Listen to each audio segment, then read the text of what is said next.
వచ్చిన బ్యాచ్ పోయి tobacco platform మీద టొబాకో మొత్తం దొక్కేస్తారు, పొగాకు మొత్తం దొక్కేస్తారు. రైతులు కుయ్యో మొర్రో అంటే పట్టించుకునే పరిస్థితి లేదు. తాగిన వాళ్ళు పోయి ఒక షాప్ మీద పడి ఒక హోటల్ని ధ్వంసం చేస్తారు. ఈరోజు చూశాను, వీళ్ళు ఇష్టానుసారంగా తోచుకొని పోతే ఒక అతను హాస్పిటల్లో అడ్మిట్ అయి ఈరోజు ఆయన చనిపోయాడు. ఎందుకు నేను ఈ విషయాలు చెప్తున్నానంటే, లా అండ్ ఆర్డర్ కాపాడవలసిన రాజకీయ పార్టీలు, సభ్యతగా ప్రవర్తించవలసిన రాజకీయ పార్టీలు అసభ్యంగా ప్రవర్తించే పరిస్థితికి వస్తున్నాయి. నా జీవితంలో చాలా చూశాను.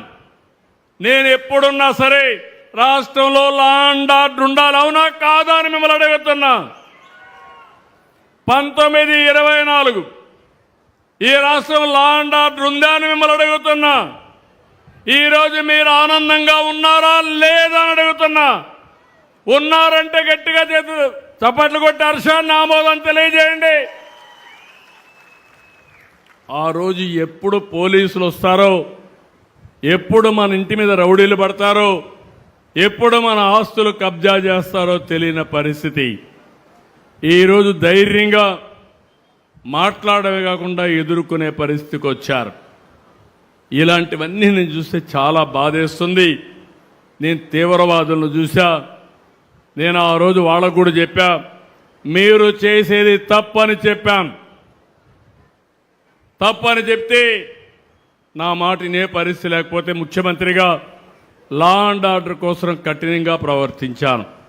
అప్పుడే కృష్ణప్రసాద్ కూడా నా పోలీస్ డిపార్ట్మెంట్లో పనిచేశాడు, ఎస్పీగా డిఐజీగా కూడా పనిచేశాడు. అప్పట్లో నేను ఆ రోజు చెప్తే నా మీద విభేదించి, నేను తిరుపతికి పోయినప్పుడు వెంకటేశ్వర స్వామికి పట్టు వస్త్రాలు సమర్పించడానికి పోతే 25 క్లేమోర్ మైన్స్ నా మీద బ్లాస్ట్ చేశారు. నన్ను కాపాడింది సాక్షాత్ వెంకటేశ్వర స్వామి దిగి వచ్చి నన్ను కాపాడాడు. అయినా నేను భయపడలా. దేనికోసం? మీకు శాంతినివ్వాలని, మీ భద్రతకు పాటుపడాలని చేశా. రెండవది మీరు చూడండి, ముఠాలు, రాయలసీమలో ముఠాలు మనుషులను చంపుకోవడం అలవాటుగా మారిపోయింది. అలాంటిది ఈరోజు ఒక ప్రశాంతమైన ప్రాంతంగా ముఠాలను పూర్తిగా అణిచివేసిన పార్టీ ఈ తెలుగుదేశం పార్టీ అని మరొకసారి విజ్ఞప్తి చేస్తున్నా. ఇంకొక పక్క అనాగరికం, మత విద్వేషాలు రెచ్చగొట్టడం, ఒకరినొకరు చంపుకోవడం. 6 నెలలు హైదరాబాద్లో కర్ఫ్యూలు ఉండేటివి, అవి కూడా కంట్రోల్ చేశాం. రౌడీ అనేవాడు ఎవ్వరు కూడా సరే, మా గవర్నమెంట్లో నేను ఎప్పుడు ముఖ్యమంత్రిగా ఉన్నా మొట్టమొదటిగా రాష్ట్రంలో ఉండే రౌడీలకు